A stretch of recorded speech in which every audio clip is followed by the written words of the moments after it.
82장에 있는 우리 구주의 십자가 보혈로 함께 우리 찬양드리며 나가겠습니다.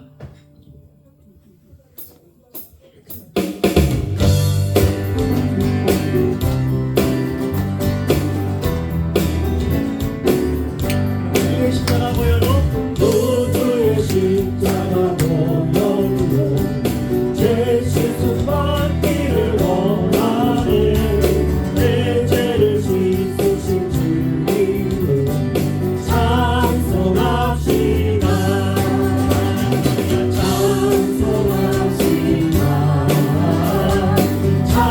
찬송합시다. 내 죄를 씻으신 주님을 찬송합시다. 죄악을 속하여 주신 주 내 속에 들어와 계시네.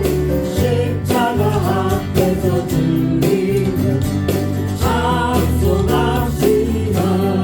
할렐루야. 찬송합시다. 찬송합시다. 내 죄를 씻으신 주님을 찬송합시다. 주 앞에 흐르는 생명수 날 씻어 정하게 하시네. 내 기쁜 정성을 다하여 찬송합시다. 찬송합시다. 찬송합시다. 내 죄를 씻으신 주님을 찬송합시다. 내게 회개한 당신은 생명수 가운데 젖었네. 그런 곳은 전한 주님을 찬송합시다. 찬송합시다. 찬송합시다. 내 죄를 씻으신 주님을 찬송합시다. 세상에 내가 살면서 항상 찬송 부르나라. 너희 저으로 오라 하시며 영광 주에 나가리.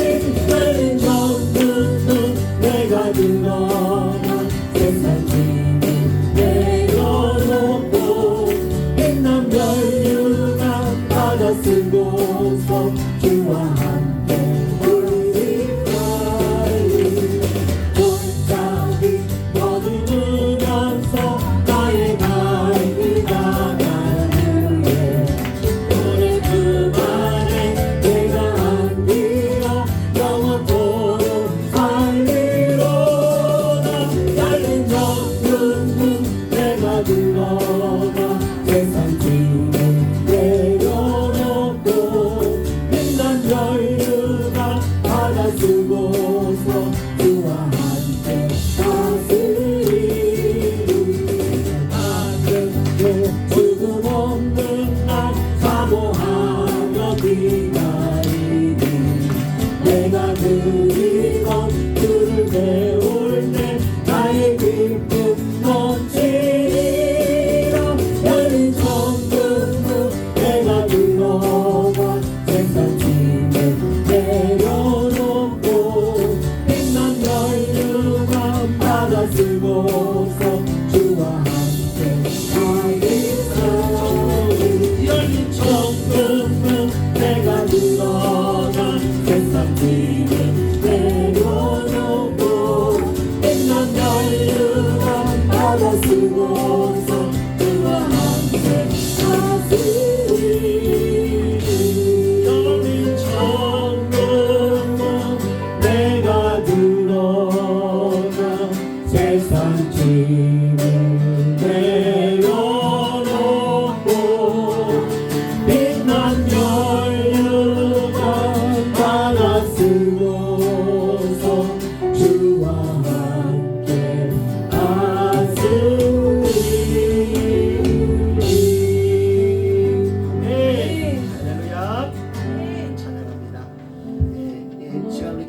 자녀로 산다는 것은, 우리 가사를 생각하면서 주님의 자녀로 살아간다는 것은 이러한 삶으로 나아간다는 마음으로 이 시간 함께 잘 내려갑시다. 주의 자녀로 산다는 것은 물 가운데로 걸어가는 것, 속에서 신실하게 날 지키시는 그 손길을 걸어가는 것. 다시 한번 주의 자녀로 산다는 것은, 주의 자녀로 산다는 것은 바다 위로 걸어가는 것, 온몸을 덮쳐오는 폭풍 속에서 잠잠히 주 바라보는 것,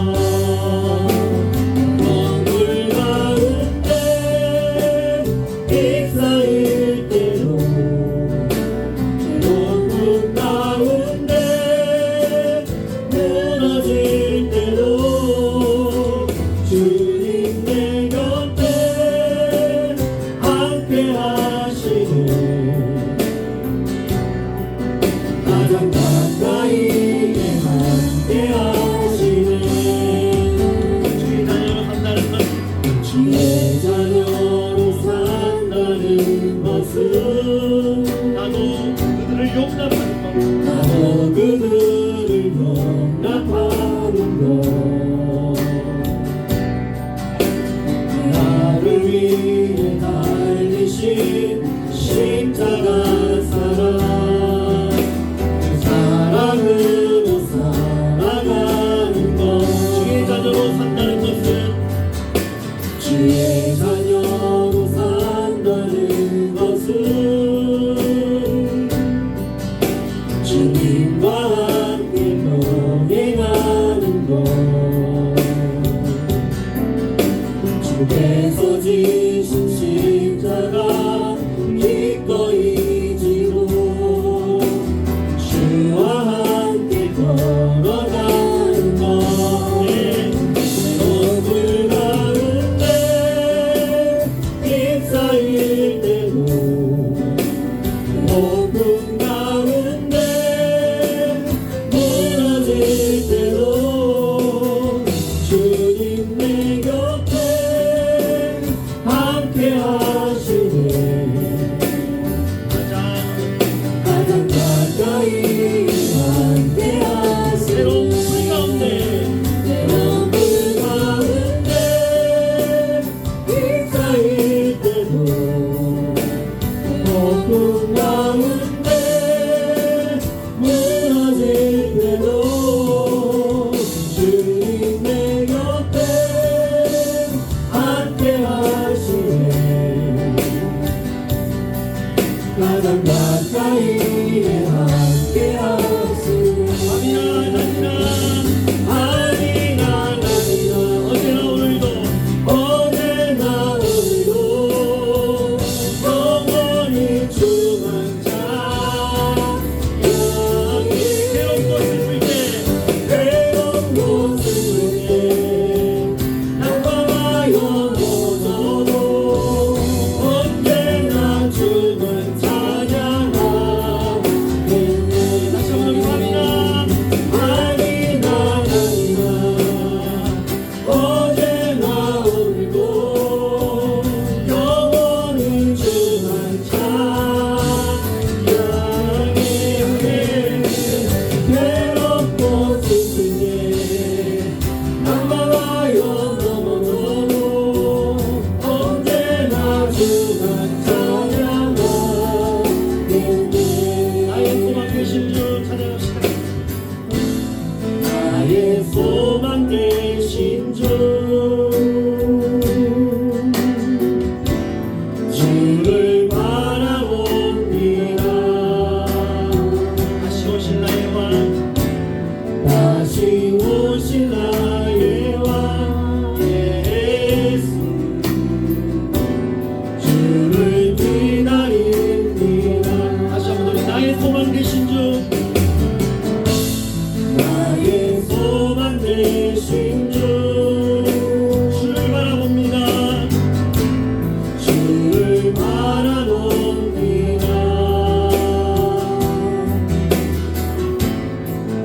다시 오실 나의 왕 예수 주를 기다립니다. 아미나 나지라 아미나 나지라 어제나 오늘도 영원히 주만 사랑해. 배고프고 슬플 때 난감하여 멀어도 언제나 주만 찬양하겠네. 아미나 나지라 아니나 나지나 어제나 오늘도 영원히 주만 찬양해. 외로운 곳에 난감하여 멀어도 언제나 주만 찬양하겠네. 아미나 나지나 어제나 오늘도 영원히 주만 찬양해. 괴롭고 슬플 때 난감하여 넘어져도 언제나 주만 찬양하겠네. 이천들과 함께 기도합시다. 오늘도 하나님 우리가 거룩하고 복된 주일 하나님 앞에 예배하게 하시니 감사함을 드립니다. 오늘 또한 오후 예배 가운데도 주친이 함께하여 주시고 주의 성령께서 운행하심으로 또 아버지 하나님 우리 가운데 또 평안과 자유함과 기쁨을 더하여 주시고 날마다 우리가 주를 섬기니 우리 기쁨이 되게 하시고 날마다 우리 소망 되게 하여 주시옵소서. 오늘 말씀을 전하시는 우리 목사님에게 하나님께서 능력으로 붙잡아 주시고 하나님의 그 생명의 말씀을 통해 은혜 받는 시간이 되게 달라고 예배를 위해서 함께 공통적으로 기도하겠습니다. 주님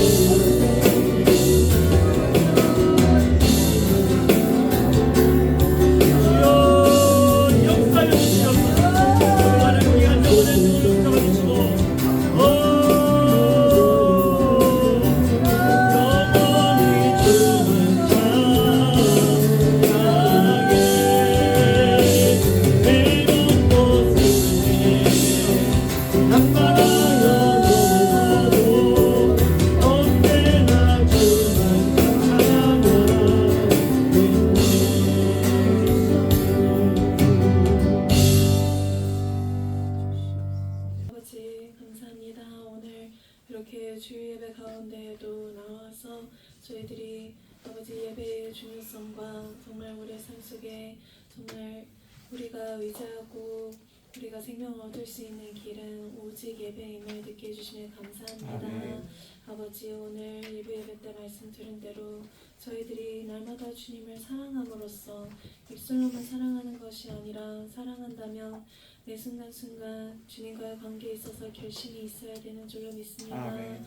아버지 주님께서 우리 각 사람에게 원하시는 결심 또한 새로운 변화를 원하시는 것이 있다면 아버지 저희들이 즐거운 마음으로 자원하는 마음으로 기쁨으로 주님을 더욱 사랑함으로써 감동 오는 대로 결심하고 서원하는 은혜가 있게 하여 주옵소서. 아멘. 아버지 저희들이 삶 속에서 살아갈 때에 말씀으로 열매를 맺게 하여 주옵시고 주님 특별히 우리 청년부와 새신자 자매 가운데에도 주님 더욱더 큰 은혜로 함께 해주셔서 아직 말씀을 모르는 가운데에 교회에 나오고 예배 자리에 나오는 것이 어려움이 있습니다. 주님 친히 찾아가 주시고 연약한 육신 가운데 주여 안수하여 주셔서 아버지 영육간에 강건하도록 회복하여 주옵시고 주님 우리 청년들이 먼저 주님 말씀으로 먹여지고 정말 생명의 떡 하늘에서 내려온 떡 아버지 우리에게 진정으로 말씀으로만 산다고 하신 대로 예수 그리스도를 믿음으로써 이 떡으로 생명의 떡으로 살아가는 것이 무엇인지를 아버지 저희들이 날마다 주님을 손잡고 걸어가며 깨닫는 역사가 있게 하여 주시옵소서. 주님 우리 청년부와 역사와 우리 또 본 예배 가운데서도 더욱더 풍성한 역사로 성령님 운행하여 주옵시고 함께하여 주옵시고 또 협력하시는 목사님들과 우리 성도님들 각 직분마다 우리가 합력해서 선을 이룸으로써 성령님께서 하나 되게 하신 끈을 지키고 서로를 존중하고 나보다 낮게 여기며 서로를 섬길 때에 세상이 우리를 보고 주님의 참된 제자인 것을 알게 하여 주옵시고 주님 저희들이 세상 속으로 나아갈 때에 말씀이 지식에만 거하는 것이 아니라 저희들의 삶이 되기를 원하오며 아버지 저희들이 주님의 손과 발이 되길 원합니다. 저희들이 주님의 기쁨이 되기를 원합니다. 아버지 저희들이 하루를 살더라도 우리의 마음과 우리의 머리와 우리의 눈과 입술과 손과 발을 붙들어 주셔서 나는 죽고 오직 예수 그리스도가 내 안에 사시는 그 역사가 있게 하여 주셔서 저희들이 누구를 만나더라도 그 사람에게 예수 그리스도의 향기가 느껴지게 하여 주옵시고 저희들이 하나님의 편지로서 주변 사람들에게 복음의 편지가 되어질 수 있도록 주님 역사하여 주시고 붙들어 주시옵소서.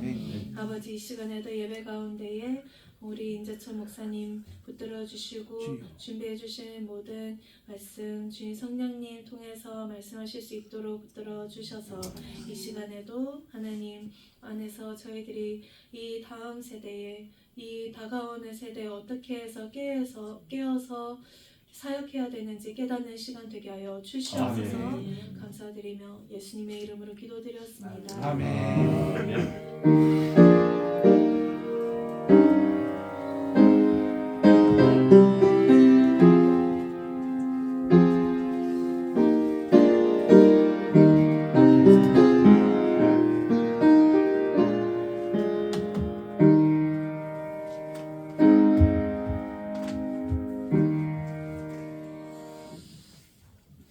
네, 하나님 주신 말씀 요한계시록 13장 15절 말씀입니다.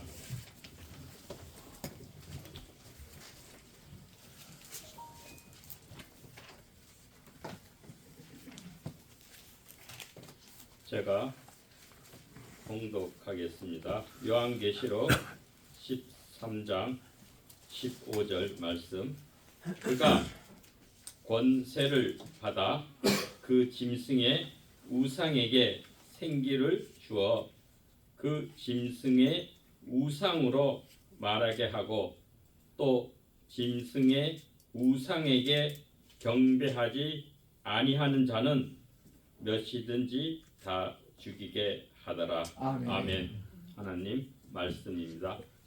함께 기도드리겠습니다.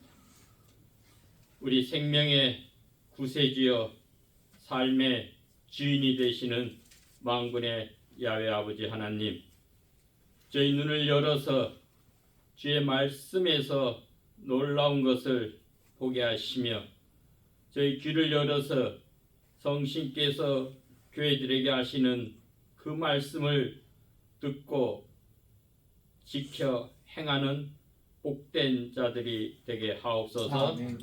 예수 그리스도의 이름으로 기도합니다. 아멘. 오늘은 조금 특이한 말씀인데 그 말씀 속에 우리 성신께서 하나님의 그 비전과 그 뜻을 밝히 보여주시길 바랍니다. 오늘 말씀 제목은 AI 이 시대의 우리 위험성과 우리의 대응입니다. 우리 지피지기면 백전불태라는 말이 있습니다. 나를 알고 우리를 알고 또 상대 우리 특히 변화하는 이런 추세를 알고 또 우리의 위협이 되는 것을 알면은 100번 싸워도 위태롭지 않다라는 얘기입니다. 오늘 계시록 말씀을 제가 좀 풀도록 하겠습니다. 이건 뭐 제 나름대로 푼 것이기도 합니다. 그는 우리 땅에서 나온 짐승입니다. 계시 13장에는 바다에서 나온 짐승, 땅에서 나온 짐승이 있는데 우리 땅에서 나오는 짐승은 우리 거짓 선지자로 이해할 수가 있습니다. 이 권세를 누가 주느냐? 사탄이 이 거짓 선지자에게 권세를 주어서 그 짐승, 그게 적그리스도, 바다에서 나온 그 짐승의 우상에게 생기를 준다 그랬습니다. 이제 제가 현대적으로 이해하기는 우상은 뭐 여러 가지로 볼 수 있습니다. 나중에 우상에 대한 정의는 본문 중에 우리 살펴보도록 하겠습니다. 여기서는 우리가 현대적 의미로는 AI, 지금 AI가 아니고 궁극적으로 우리 종국적인 AI로 볼 수도 있고 또 뭐 알고리즘 뭐 그런 컴퓨터 뭐 이런 것으로도 이해할 수가 있습니다. 물론 다른 것도 될 수 있습니다. 근데 생기를 넣었다 말씀 푸념한데 실질적으로는 우리 구약에서는 우리 우상들이 다 금속과 돌 이런 것으로 만들어서 우리 말도 못하고 듣지도 못하죠. 근데 요즘 우상은 생기를 받았다. 근데 제가 이해하기는 그렇다고 뭐 AI가 영이 있겠어요? 물질이 비유기적인 물질인데 전기로 이제 움직인다. 생기가 불어넣으면 생명이 됐다. 움직이는 존재, 호흡하는 존재인데 호흡이 있는 것이 아니고 움직이는 존재. 요즘 AI는 다 움직일 수 있는 것입니다. 그 로봇하고 AI하고 같이 소프트웨어를 AI인데 거기에 이제 로봇이 들어가면 뭐 휴먼 뭐 노이드 뭐 해서 그렇게 들어가면은 살아 움직이는 존재. AI는 이 전기, 로봇은 전기로 움직이니까 뭐 그렇게 이해할 수도 있겠습니다. 그 짐승, 적그리스도의 우상, 뭔가는 알고리즘을 짜고 이 세상에 권세를 가진 권력자의 그 우상으로 말을 하게 한다. AI는 다 이제는 말을 하는 시대잖아요. 어떤 기적, 놀라운 일을 행하기도 하고 그게 결국은 사탄한테 그 권세를 받았기 때문에 사탄의 일을 행하죠. 그러니까 미혹하고 그 허구를 픽션 만들어내고 또 이런 속이는 그 거짓, 페이크들을 나타낸다라고 이해할 수가 있겠습니다. 그래서 또 짐승의 우상에게 경배 아니하는 자는 며칠 다 죽인다. 멸절시키고 핍박을 가하게 됩니다. 그래서 여기 짐승의 표 그 16절 보면 그가 모든 자, 작은 자, 큰 자나 부자나 가난한 자나 자유인이나 종들에게 그 오른손에나 이마에 표를 받게 하고 오른손은 그 행동하게 하는 것이죠. 손으로 이마는 생각하고는 그 우리의 그 행동과 생각을 지배한다라고 우리 볼 수가 있습니다.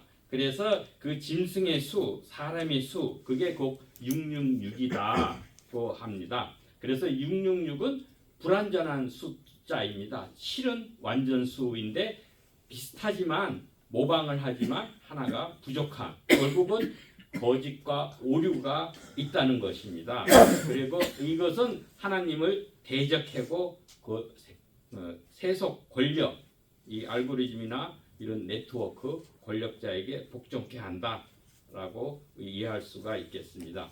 우리 초지능 요즘은 AI보다도 AGI라고 많이 표현을 합니다. 이거 인간을 닮아 인간처럼 우리 생각하고 우리 창조까지 할 수 있는 AI, 사람과 같은 AI를 AGI라 그럽니다.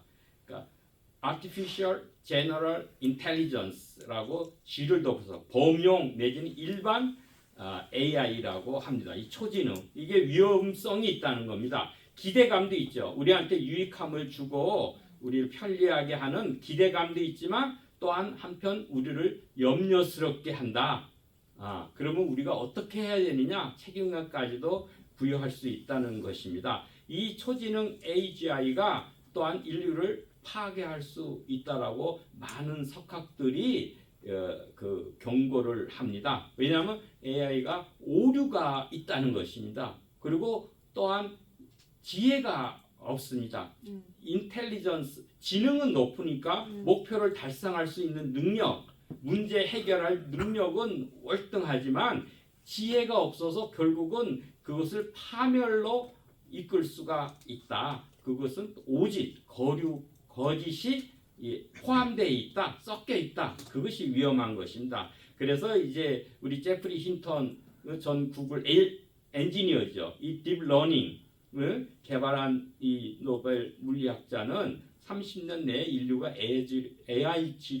AI로 인해서 멸종할 수 있다. 익스팅션까지도 경고하고 자기가 그 13년도에 그 구글에서 퇴사를 했습니다. 그리고 또한 샘 알트만 오픈 AI 창업자는 AI의 그 잠재적 위험에서 대비해야 된다라는 것도 얘기했고, 일론 머스크도 핵무기보다도 AI가 더 위험하다라고도 경고를 했습니다. 왜냐하면 이제 세계는 모든 우리 정부나 이런 경제 기업이나 모든 인재가 AI에 집결이 됩니다. 그러니까 AI의 전쟁이다.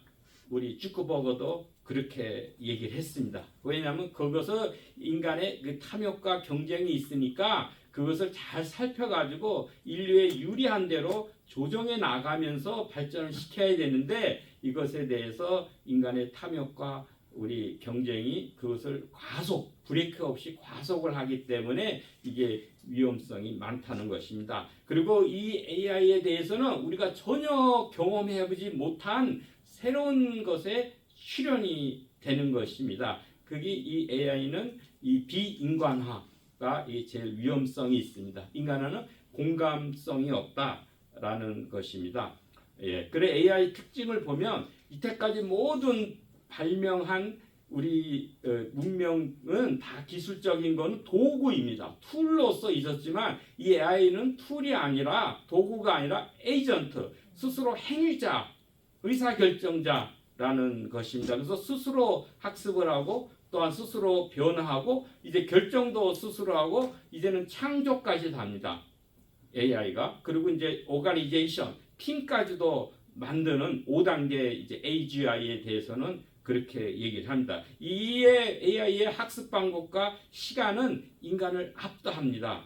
인간은 쉬기도 하고 어떤 주기가 있지만 AI는 그것을 넘어서고 학습 방법도 우리가 머신러닝, 딥러닝 우리가 했던 그 방법에 그 다른 그 놀라운 그 방법을 활용해서 늘 학습을 하니까 인간을 압도할 수 있다. 그리고 막강한 힘인데 이것이 비인간화가 된다는 것이죠. 인올가믹, 이 유기적이다라는 것이 문제가 되고, 그리고 아까 말씀드린 오류가 있고, 이것이 어떻게 되는지 우리가 알 수가 없다면 언스크루터블한 이런 것인데 통제 불가능하다.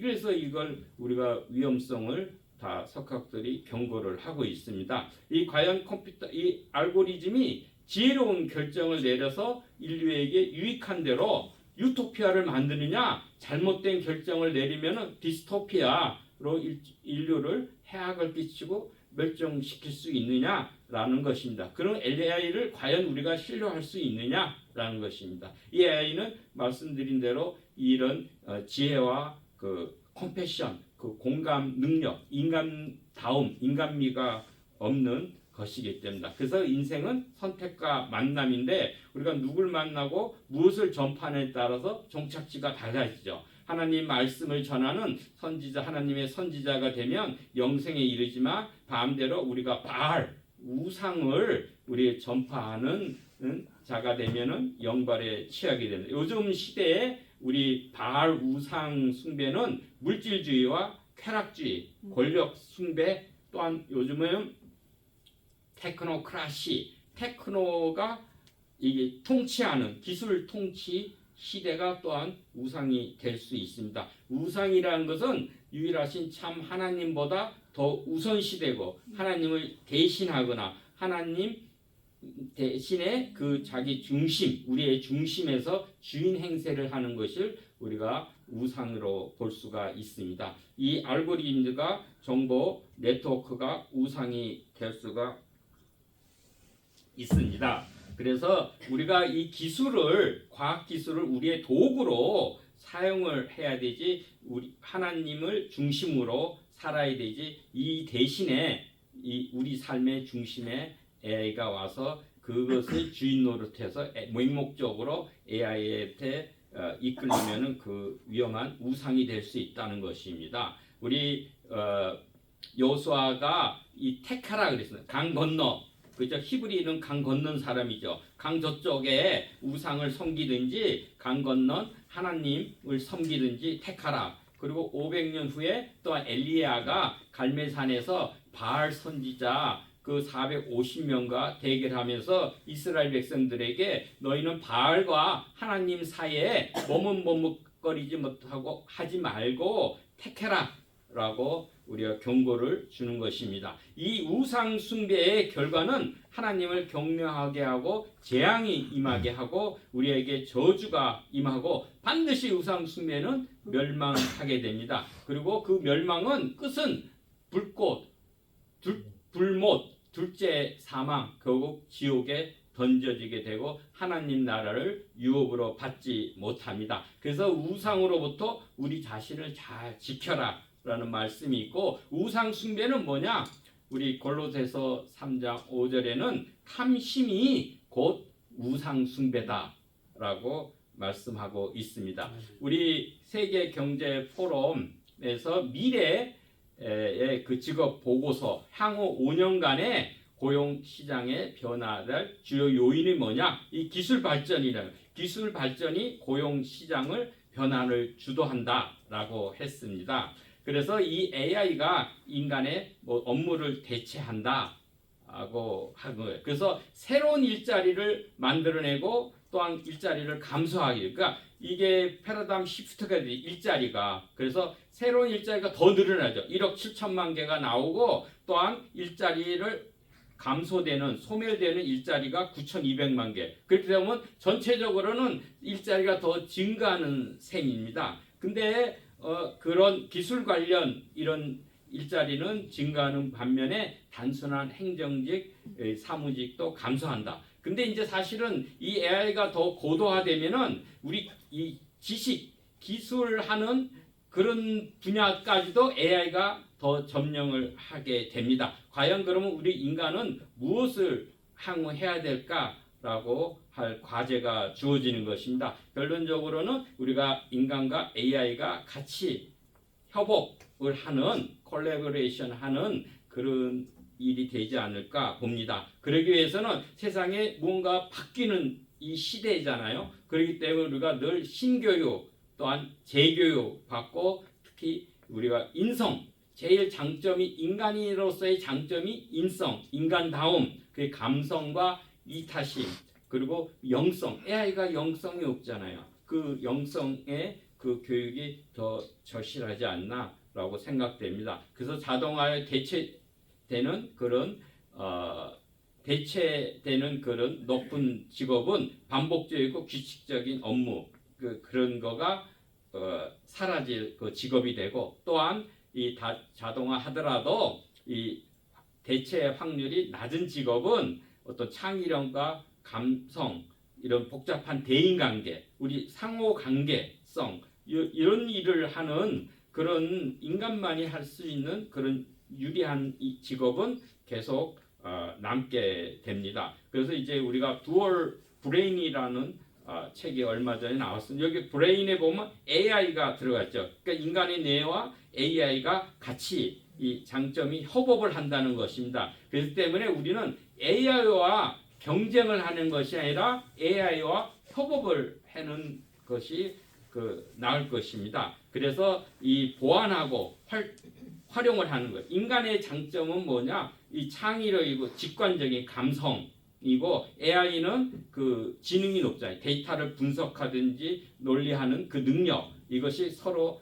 잘 우리 협업을 해가지고 장점을 잘 살리고 그것을 인간이 잘 그거를 다스리는 그렇게 할 때는 우리가 이용을 할 수 있습니다. 그 한계를 넘어서면은 그때가 이제 위험한 것입니다. 왜냐하면 AI의 그 오류와 편향과 한계가 우리가 있기 때문에 그 AI를 우리가 맹신하지 않고 우리가 잘 활용을 해야 한다는 것입니다. 그러기 위해서는 모든 게 이제 전혀 새로운 지식, 새로운 세계로 패러다임 시프트가 되니까 우리가 재교육, 신교육, 인성교육, 영성교육이 필요하다. 이것은 평생 우리가 공부해야 될 과제입니다. 누구도 경험하지 못한 새로운 일이 발생되니까 그래서 여기는 윤리적인 문제, 사회적인 문제가 제기되는 것입니다. 그 다음에 또 AGI 이런 범용 그 AI 이 시대와 인간의 미래에 대해서가 있는데 이 책에서는 공생애라 호모 심비우스라고 합니다. AI와 같이 공생한다. 회업이나 비슷한 얘기죠. 그래서 통속적인 사고와 인간다움이 요구된다라고 한 거예요. 그래서 AGI라고 우리 한 단계 더 높여서 부릅니다. 이게 범용이라고도 부르고 일반이라고도 제너럴은 그렇게 번역합니다. 그래서 이 모든 인간 영역에서 이 사람과 같거나 그 이상의 지능을 구현하는 것. 지금까지 AI나 로봇은 한 분야에 대해서만 했어요. 근데 이제는 그 모든 분야를 이제 넘어서 가지고 인간처럼 그 모든 것을 다 구현할 수 있는 그런 AI를 얘기하는 것입니다. 그래서 이 정신 세계까지도 노동까지도 자동화할 수 있는 이 두 번째 인지혁명이다. 유발 하라리도 사람이 인지혁명을 통해서 지구를 지배했는데 이제는 신세계를 여는 두 번째 인지혁명. 그러면 과연 앞으로의 인류의 지배자가 누가 될 거냐라는 그런 질문을 던져주게 됩니다. 그래서 제2 인지혁명 후에는 인지를 할 수 있는 그런 거는 인간이 있고 또 하나의 새로운 의사결정체 에이전트 AI가 있다는 것입니다. 그래서 이것이 잘 공존해서 했을 때는 유리할 수 있고 이것이 이제 문제가 또한 유발될 수 있다는 것입니다. 그래서 인간 중심의 그런 사고와 그 교육이 필요하다. 그 인간의 강점, AI와 경쟁을 하는 것이 AI가 잘하는 것은 AI를 활용을 하고 AI의 인간의 특성으로 인간이 할 수 있는 그런 거를 인간의 강점을 잘 살려서 허브하는 것이 필요하다. 그 말씀입니다. 그래서 미래 세대는 이 통섭적인 이 사고, 창의력과 인간다움, 휴머니티죠. 이거는 콜도 하잖아. AI는 그죠? 인간은 warm, 따뜻한 그런 컴패션의 그런 마음, 이타심, 더군다나 십자가 희생은 AI는 불가능한 거죠. 이런 부분을 인간이 우리 해서 키워주는 또 교육 시스템도 그렇게 전환이 돼야 된다. 그래서 인간과 AI가 여기는 공진화 그래 같이 발전을 해 나가야 되겠다 그런다. 그 AI 시대에 7가지 필수 능력이 뭐 문해력도 있는데 여기서 뭐 통합 총찰력, 창의력, AI 리터러시 여기 AI 리터러시를 이제 잘 해야 된다. 문해력이 이젠 AI 리터러시가 있어야 우리가 거기서 뒤처지지 않고 변화에 같이 부응하든지 앞서 나갈 수가 있습니다. 기술 변화 적응력을 가지고 또한 정보 가치 판단력 공감하는 협업 그 다음에 이 경험을 체험하고 정서적 인간다움 이것이 우리 앞으로의 이 시대에 필요하다는 것입니다. 그래서 오픈 AI에서는 AGI를 5단계로 제시하고 있습니다. 지금 챗봇 단계죠. 이미 그 많은 챗봇 우리 대화 그 AI를 쓰지 않습니까? 그리고 이 AI가 이제 추론을 가능하죠. 리전스가 가능한 박사 수준의 그런 추론을 할 수가 이미 와 있고 그 다음에 지금 3단계로 에이전트, 오토 자동 자기 스스로 어떤 의사 결정을 내려서 할 수 있는 단계까지 지금 오고 있습니다. 그러고 나서 이제 4단계가 아직은 그런데 이제 4단계, 5단계로 4단계로 가면은 AI 스스로가 창의하는 거. 지금까지는 인간만 창조력이 있었다 그런데 이제 AI 스스로가 혁신 창조력이 있고 창의력 아이디어를 내고 발전을 시킨다. 스스로. 그리고 나서는 마지막에는 organizations 그래서 조직화한다는 거. 자기들끼리 팀을 짜가지고 하면은 이거 엄청난 그때는 이제 인간의 통제를 벗어나간다. 팀까지도 짜서 하면. 그래서 이거를 할 것입니다. 그래서 우리가 유의해야 될 것은 요즘 AI 리터러시 문해력인데 그것을 읽고 이해하고 분석하는 그런 거가 근데 AI를 우리가 할 수 있는 거. 우리가 글만 읽는 거 그런 문해력이 필요한 것이 아니라 AI 기술을 비판적으로 평가하고 또 소통하고 협업하고 도구로 활용할 수 있는 그런 문해력이 있어야 된다라고 한 것이 이것에도 뒤처지면은 이 변화에 뒤처져서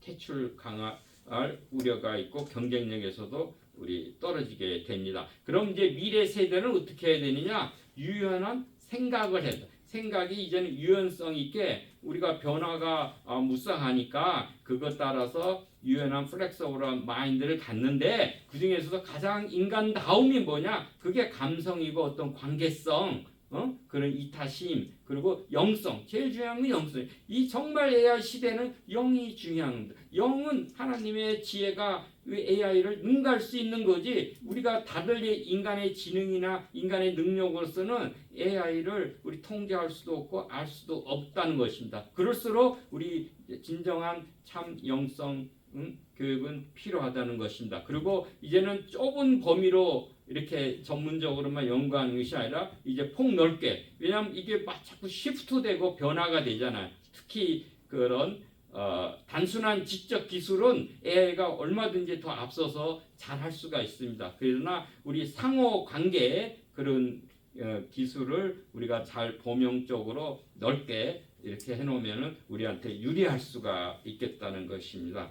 예. 그 다음에 이제 국가는 왜 실패하는가? 그 다음에 이 좁은 회랑 이제 노벨 경제학자가 쓴 그 책인데 여기서는 국가는 왜 실패하느냐에 따라서는 제도에 따라서 어떤 분은 자원이나 지리적인 걸 얘기하지만 이분은 제도가 인간에 만든 제도가 포용적이면은 그런 것은 발전을 하지만 착취적인 그런 제도일 때는 그것이 혁신이 억압을 당하고 소수가 불을 독점하기 때문에 이 사회가 실패를 하게 된다고 한 겁니다. 그렇기 때문에 이 좁은 회랑이라는 책도 19년도에 출판을 했죠. 그래서 이 두 권력이 잘 균형을 이루어서 해야 된다라고 합니다. 이 표가 하나에 남습니다. 그래서 이 국가의 힘이 있고 사회의 힘, 시민사회의 힘, 두 힘이 있을 때 이것이 너무 시민사회의 힘이만 많아지고 국가의 힘이 없으면은 이거는 그 부재하는 absent leviathan은 그 괴물이 된다는 겁니다. 국가 권력이 하나의 괴물. 성경에도 리오야단 뭐 이런 식으로 하나의 괴물이 돼서 무정부 상태가 돼버리고 너무 시민의 힘이 없고 국가 권력만 이게 높아지면은 그것은 독재적인 그런 리바이어던이 나온다는 거예요. 그래서 쉐클드 이 족제찬 이게 두 힘이 균형을 맞춘 사회가 발전을 한다라고 얘기하는 것입니다. 그래서 이런 AI는 국가 권력이나 거대 기업이 독점하게 되면 전제적인 리바이어던 괴물이 된다 이거. 데스포틱 리바이어산이 돼서 우리 창의력과 자유를 억압하게 된다 이거. 그러니까 반대로 어떤 이런 사회적인 그 규제나 논의가 없이 그냥 방치되면 무정부 상태가 된다. 그래서 우리 좁은 회랑으로 잘 우리가 균형을 잡혀서 나가야 된다는 것입니다. 그런데 이제 기술이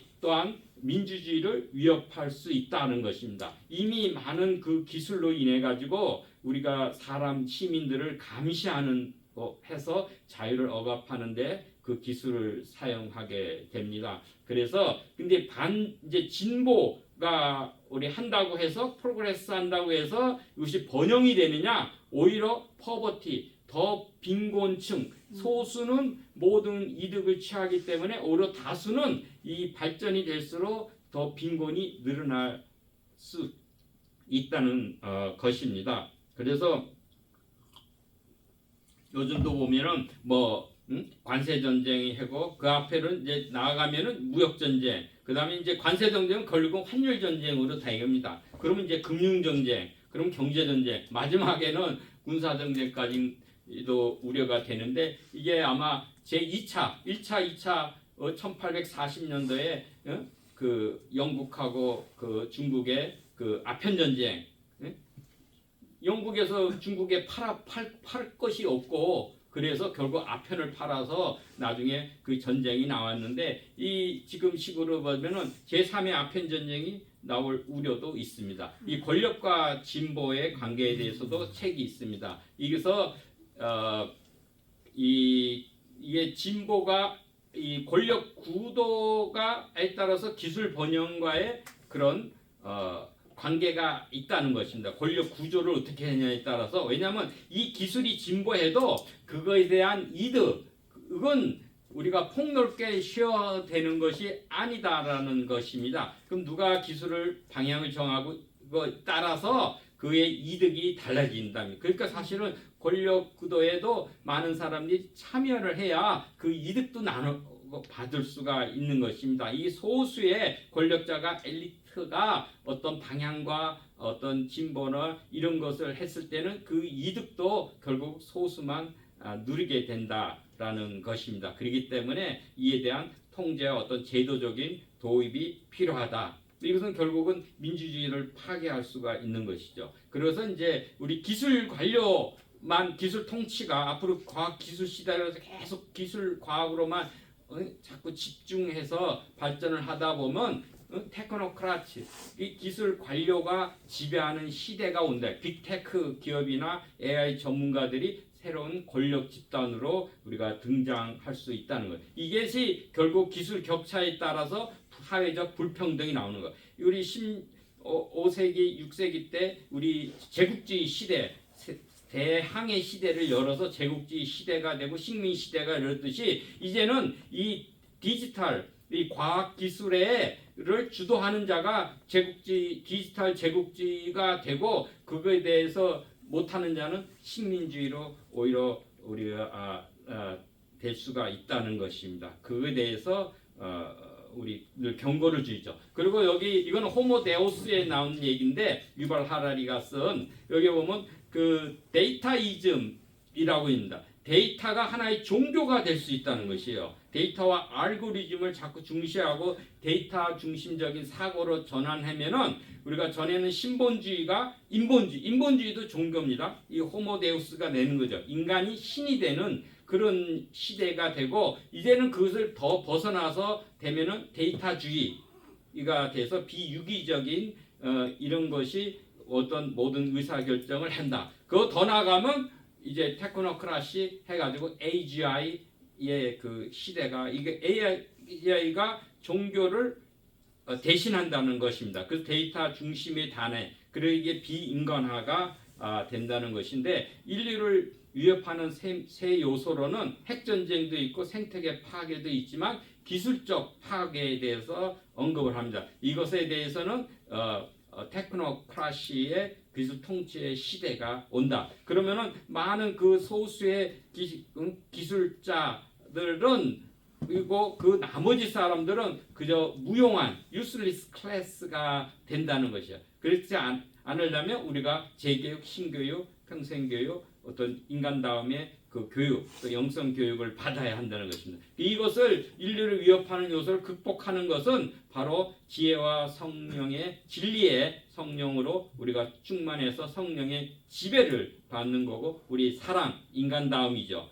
우리 동정심과 그래서 이에서 ጼ데카와 자애로움 그런 이타심으로 이것을 우리가 극복을 해야 되는 것입니다. 그래서 인간의 가축화 우리가 지금 많은 야생 동물들을 인간들이 지구를 지배해서 가축화를 이렇게 시켰잖아요. 인간이 통제해서 관리할 수 있고 했는데 이제는 앞으로 더 이제 발전해서 AGI 시대가 오면은 오히려 AGI가 인간을 가축화처럼 그렇게 한다는 거예요. 이 가축화되면 뇌가 점점 용량이 줄어듭니다. 늑대보다도 왜냐하면 늑대는 여러 가지 다방면을 행동을 해야 되지만은 가축은 주인한테만 잘 이렇게 충성하면 먹을 걸 주니까 많은 생각을 할 필요도 없어요. 거기에 이제 노예가 되고 그런 오히려 인간도 그런 이런 실존적 위험에 처할 수가 있다. 라는 그런 얘기입니다. 우리 넥서스의 유발 할라리가 쓴 이제 작년에 쓴 나온 책이죠. 그 전에 이제 새 책이 있는데 넥서스는 이 연결 고리라는 뜻입니다. 우리는 사회적 네트워크에서 여러 가지를 연결하는 거. 뭐가 연결하느냐? 이것은 하나의 정보가 연결한다도 되는 거고 AI가 연결한다도 되는 것입니다. 그래서 이런 것을 이제 쭉 석기 시대부터 AI 시대까지를 쭉 살폈는데 여기 표지에 보면 이 비둘기가 있어요. 비둘기가 이게 새 시대를 알리는 전령자가 아니냐. 마치 그 노아 홍수 후에 비둘기를 날려서 그 비둘기가 올리브 잎을 물고 왔듯이 그거는 새로운 정보를 주는 거죠. 이 새 시대에 이 전령자, 이 메신저가 누구고 무슨 정보를 갖다 주느냐. 그 정보가 진짜 진실한 정보인가 아니면 거짓 정보인가. 그것에 대해서 우리의 올바른 판단, 우리 지혜가 필요하다는 것입니다. 그럼 과연 앞으로의 이제 네트워크가 두 개, 인간은 다양한 네트워크가 있잖아요. 가정에서도 있고, 교회에서도 있고, 학교에서도 있고, 직장에서도 있고,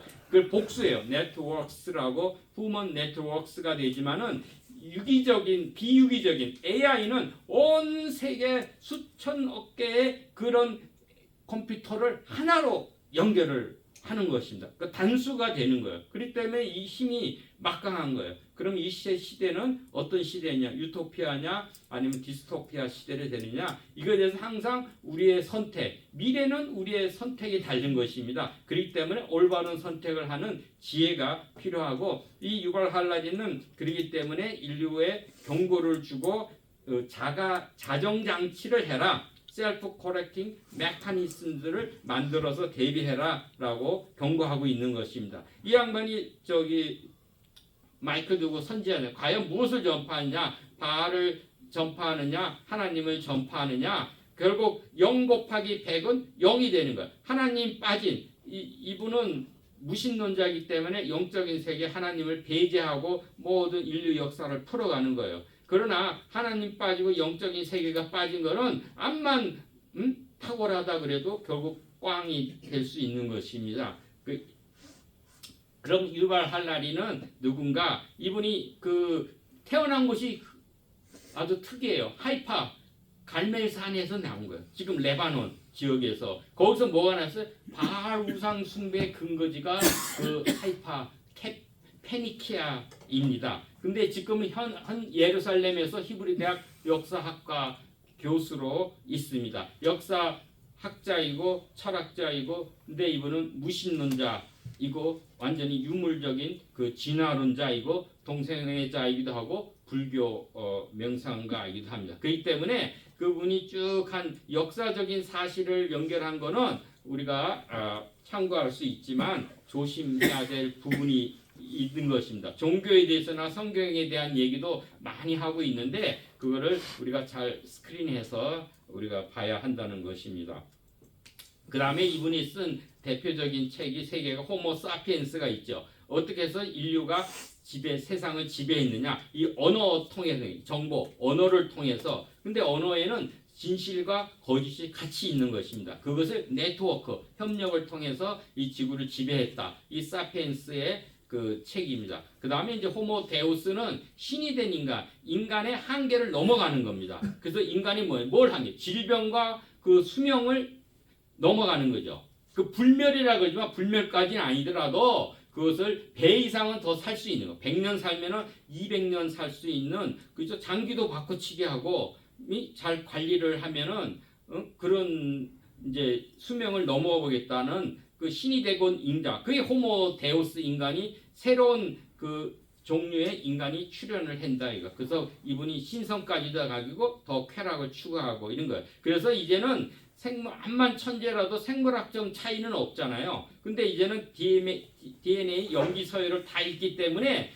태아서부터 이 DNA를 조작해가지고 나오니까 그들은 이미 생물학적으로도 일반 인간은 다른 종이 나올 수 있는 거고 그들의 교육도 최고로 받을 거고 그리고 그것이 장기도 필요하면 다 교체를 하고 또 필요하면 기계와 인간이 합성 그래 이게 사이보그가 되는 거예요. 인간의 뇌와 기계가 합성하든지 기계 뭔가 AI의 그 뇌와 인간의 몸이 합성을 하든지 이게 트랜스후먼이 될 수 있는 거고 장기도 필요하면 교체하는 이런 새로운 그 포스트 후먼 새로운 지배 계층이 나온다. 그게 이제 호모 데우스에서 얘기를 하는 겁니다. 그 다음에 이제 이것을 두 개를 합쳐서 이 현재와 미래적인 책이 이제 넥서스라는 책으로 왔는데 이것이 이제 AI나 알고리즘 정보 네트워크가 우상으로 이제는 등장하고 이것이 새로운 바벨탑을 쌓는 게 아니냐라는 그런 우려를 가집니다.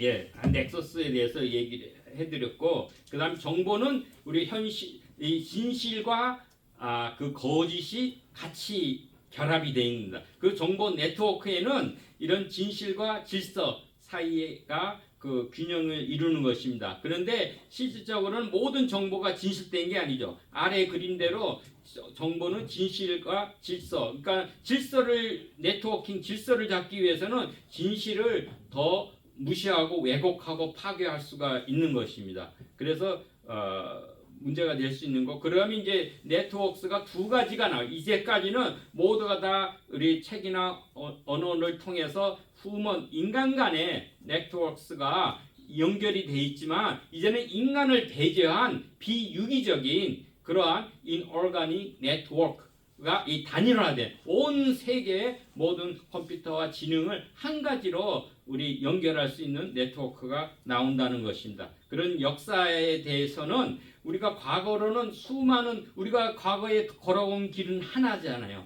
그러나 앞으로의 우리가 선택할 미래의 길은 수없이 많습니다. 그렇기 때문에 여기서 우리가 무엇을 선택하느냐에 따라서 미래가 달라진다는 것입니다. 그래서 AI는 도구가 아니라 의사결정체다. 이게 외계의 지능이다. 전혀 우리가 생각하지 못했던 외계인의 그 지능을 가진 자가 이게 돼서 된다 이런 거고. 근데 이게 AI 종교가 이제 나온다. 이게 성경, 경전도 AI가 이제 만들고 그것에 대한 해석, 편집도 AI가 해가지고 그렇게 한다는 것이죠. 인간을 배제한 이런 AI 종교도 나와서 결국은 AI가 인류를 지배하면 종말이 올 수 있다는 것입니다. 그래서 우리가 그것을 막기 위해서는 자정장치가 필요한데 과연 인간의 탐욕과 경쟁이 제대로 된 자정장치를 만들겠느냐라는 우려가 있는 것입니다. 근데 AI에 없는 것은 뭐냐? AI는 그 의식이 아직은 없어요. 나중에는 이제 될 거예요. 의식은 우리가 어떤 경험적인 그런 능력, 뭐 쾌락이나 사랑, 감성적인 그런 체험적인 능력은 AI가 아직은 약하죠. 그러나 이제 앞으로는 이것까지도 극복을 할 겁니다. 근데 이제 절대로 없는 거는 지혜가 없는 거예요. 그 다음에 AI가 뛰어난 거는 코그니션, 인지, 정보를 처리하고 이해하는 그런 능력, 그 추론은 AI가 월등하죠. 그 다음에 지능도 AI가 월등하는 것입니다. 근데 AI의 위험성은 그 편향과 오류가 있다는 그런 것입니다. 그래서 이 손정희 씨가 얘기하기를 지금의 20년 후면은 인간과 금붕어의 지능이 10,000배가 차이가 있다고 그럽니다. 근데 20년 후에는 인간의 지능이 AI의 지능의 금붕어 수준으로 10,000분의 1분이 안 된다 하는 거예요. 그렇기 때문에 우리가 AI를 이해할 수도 없고 통제할 수도 없다. 그래서 그 전에 미리 어떤 자가 장치를 해서 이거를 조절해야 된다라는 거예요. 이거 통제 불가능한 이런 얘기고, 그 다음에 AI도 거짓을 만들어냅니다. 목표 달성을 위해서는 알고리즘적으로 거짓을 하지 않았어도 목표를 달성하기 위해서 이 인간을 이용해서 거짓을 하기도 합니다. 네. 그리고 이제 인간과 비인간의 분열을 나타내기도 하고, 이게 이제 전체주의로도 이 AI의 단일화된 네트워크가 되면 그게 이제 전체 민주주의가 종식되고 전체주의가 될 수 있습니다. AI 시대의 최고의 그 포식자는 누구냐? AI다라는 것입니다. 이 알고리즘 AI가 그 우상이 될 수 있다라는 거예요. 예. 그리고 이제 이 우상에게 자신을 지키라라는 말씀이 있고, 이게 새로운 우상, 이해할 수 없는 불가해한 이런 존재가 돼서 라는 것이고, 그래서 이것을 할 때는 우리가 지혜가 있어서 올바른 선택을 하고 우리 공감 능력, 우리는 기독교의 최고의 가치가 컴패션이라고 합니다. 예수님께서 이 벳세다의 그 무리들을 보시고 불쌍히 여기시는 그 마음, 이것이 바로 인간다움을 가지는 것이 우리가 필요하지 않느냐. 올바른 지혜를 성령을 통해서 우리가 이제 한여름에 더우면은 우리가 문을 닫아놓으면은 우리 신선한 공기를 들어올 수가 없잖아요. 그렇다고 문을 열어놓으면 온 해충이 다 들어오니까, 그래서 우리가 용기를 내서 우리가 스크린을 하는 거죠. 필터링 미리 해가지고 나쁜 것은 막고 좋은 것은 우리가 받아들이는 그런 지혜와 스마트한 디시전이 필요하다는 것입니다. 우리가 지혜를 얻는 방법은 뭐냐? 하나님을 경외하고 하나님께 구하고 말씀을 묵상하고 성령 세례와 성령 충만을 받으면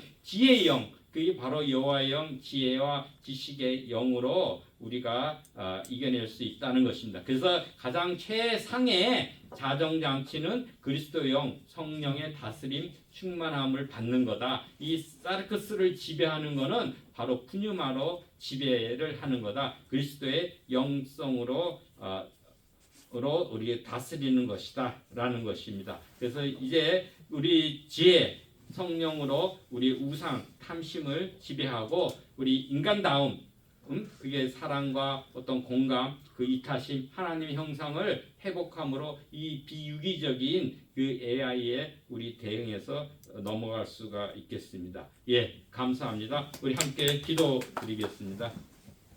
하나님 아버지,